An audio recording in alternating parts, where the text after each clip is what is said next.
Good morning, students. Welcome back to the Geometry Online session. This is the 8th session on circle, and today we are going to learn some corollaries of inscribed angle theorem. Now, before starting with the corollary, let's first revise inscribed angle theorem. In the previous session, we have learned about the inscribed angle. Can anyone tell me what is the meaning of inscribed angle? Yes, if the vertex of an angle lies on the circle and the two arms of that angle intersect the circle in two distinct points, then that angle is called as inscribed angle. So, if you consider this figure, in this figure, angle BAC, this angle, the vertex A lies on the circle and the two arms of this angle intersect the circle at point B and point C. So we can say that this angle BAC is an inscribed angle in the circle with center O or in the arc BAC. Is that clear to all of you? Yes. And due to this inscribed angle, one intercepted arc is formed here. Now what is the meaning of intercepted arc? Yes, it is the arc formed in the interior of the inscribed angle. So which arc is there? Yes, arc BXC. This arc is known as intercepted arc. Now let's see the inscribed angle theorem. The statement was, the measure of an inscribed angle is half of the measure of the arc intercepted by it. So, that means in this figure, circle with center O, angle BAC is inscribed in an arc BAC. Angle BAC intercepts the arc BXC of the circle. Then we can say that major angle BAC is equal to half the major arc BXC. I hope you all are understanding this. In the previous session we have learned this. If you have any doubt, you can watch that video. In this figure, angle BAC is inscribed in arc BAC and it intercepts arc BXC. Now let's start with the corollaries of inscribed angle theorem. Now here we are going to see two corollaries. Let's start with the first one. The statement is, angles inscribed in the same arc are congruent. So observe this figure. Here we have a circle with center O and we have drawn two angles, angle ABD and angle ACD, and both these angles are inscribed angles, and these both arcs are inscribed in the same arc, that is arc ABD, and it intercepts the arc APD because this arc is present in the interior of both the angles. So let's write down the given part. Angle ABD and angle ACD are inscribed in arc ABD and intercepts arc APD. Now, what you have to prove here? Yes, we have to prove that angle ABD is congruent to angle ACD. So let's start with the proof here.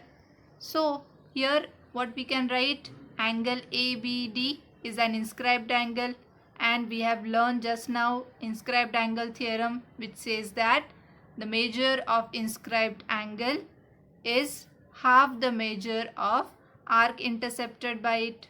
Therefore, we will get angle ABD is equal to half the measure arc APD. Yes, similarly, if you consider angle ACD, then what you will get? That is equal to half the major arc APD, because both angles have same intercepted arc. Write this equation as equation 2.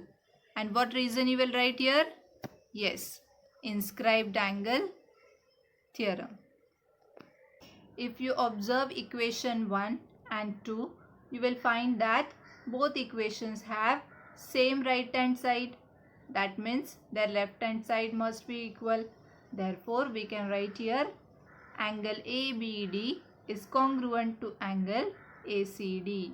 Reason you will write as from equation 1 and 2. Hence, we have proved the statement. Now, let's move on to the next corollary, which states that angles inscribed in a semicircle is a right angle. So here I have drawn one circle with center O, and segment AC is the diameter, and angle ABC is inscribed in arc ABC, and it intercepts the arc, yes, arc AMC. So this arc is the intercepted arc. Now let's see what we have to prove. We have to prove that angle ABC is equal to 90 degree. So let's start with the proof here. Major arc AMC is equal to 180 degree.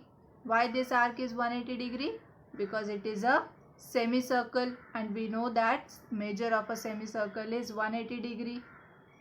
Therefore, angle ABC is equal to half major arc AMC. By inscribed angle theorem, we can write here measure of inscribed angle is half the measure of its intercepted arc. Therefore, angle ABC is equal to half into, substitute the value of arc AMC, that is equal to 180 degree. Therefore, you will get angle ABC is equal to 90 degree. Hence, we have proved that the angle inscribed in the semicircle is a right angle. So, you have to remember this statement. Now, let's try to solve one problem from practice set 3.4. In figure, in a circle with center O, length of chord AB is equal to the radius of the circle. Find the measure of each of the following: angle AOB, second is angle ACB, third is arc AB, and fourth is arc ACB. So all these four parts we have to find out. So let's start with the solution here. First, you have to observe this figure carefully. Now in this figure, segment OA is congruent to segment OB. Why? Because they are radii of the same circle.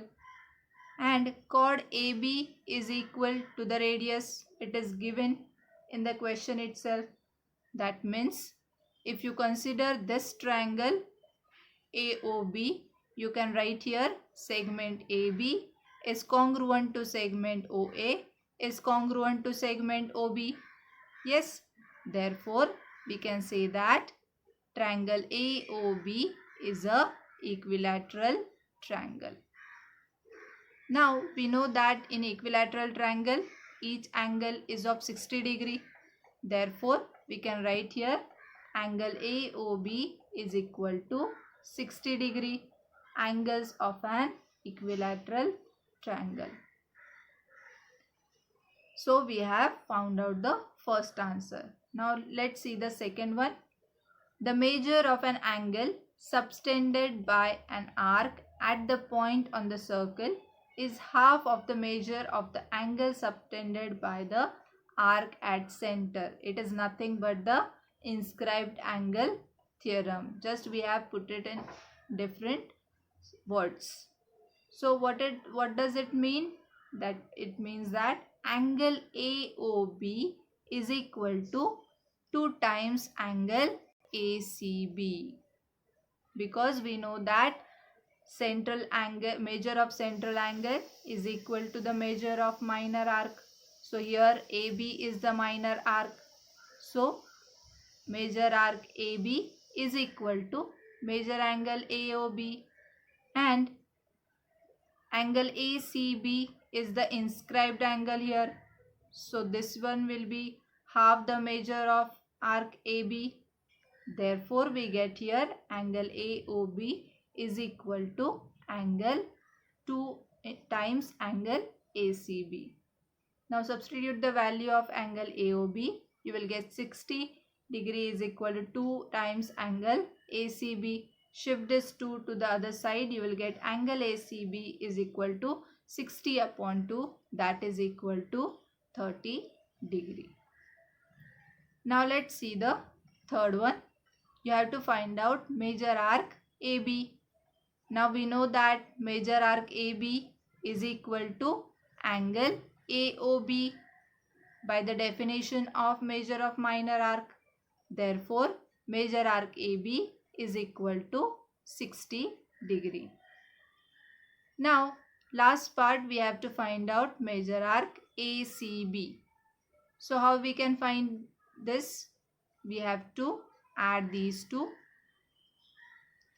Major arc AB plus major arc ACB is equal to 360 degree because it forms a complete circle.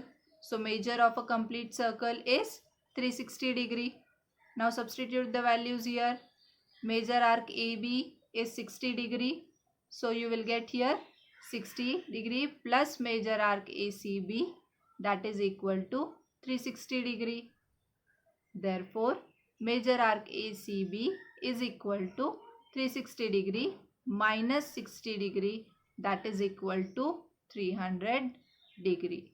Hence, your final answer will be angle AOB is equal to 60 degree, angle ACB is equal to 30 degree, major arc AB is equal to 60 degree, and major arc ACB is equal to 300 degree. I hope you all have understood this sum very clearly. Now we are going to solve one more question from problem set 3. This question is activity based question. That means half the answer is given to you, only you have to write the fill in the blanks. So let's see this question. In figure, chord EF is parallel to chord GH. Prove that chord EG is congruent to chord FH. So here we have to do some construction. We have to draw segment GF. Now if you draw this segment, what you will get here? Now what is given to you? EF is parallel to GH, and if you consider seg GF as the transversal, then what you get here? Angle EFG is equal to angle FGH. Why these two angles are equal? Because they are alternate angles. So write this equation as equation 1. Now angle EFG, this angle will be equal to half of major arc EG, because angle EFG is inscribed angle and it will be equal to half the intercepted arc. Therefore, you will get here half major arc EG. Write this equation as equation 2. Now, similarly, we can have angle FGH is equal to half the major arc FH, because arc FH is the intercepted arc here. Write this equation as equation 3. Now, from equation 1, 2 and 3, what we will get? Yes, major arc EG is equal to major arc FH.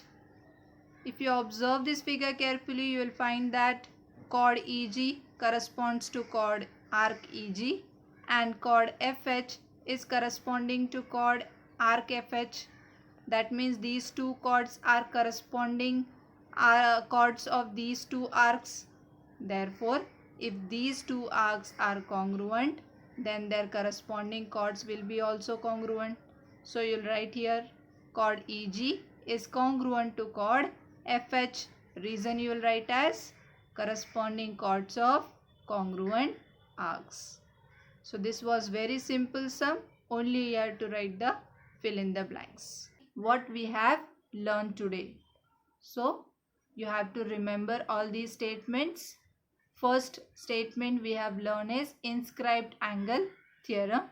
The measure of an inscribed angle is half the measure of the arc intercepted by it. Secondly, we have seen the corollary 1 of inscribed angle theorem, which states that angle inscribed in the same arc are congruent. Then we have seen the second corollary. Angle inscribed in a semicircle is a right angle. So all these three statements you should remember to solve the problems from practice set 3.4. So with this, we are going to end this session. Let's move on to the last part of this session, that is assignment. Here I have given you one question. What you have to do? In this figure, segment AB is the diameter of the circle. Angle ABC is equal to 30 degree. So you have to find out major arc AXC and major arc B by C. So this sum is very simple one. You will be able to solve this sum. So with this, I will end this session here. Thanks for watching this video. We will meet in the next session. And in the next session, we are going to learn about the cyclic quadrilateral.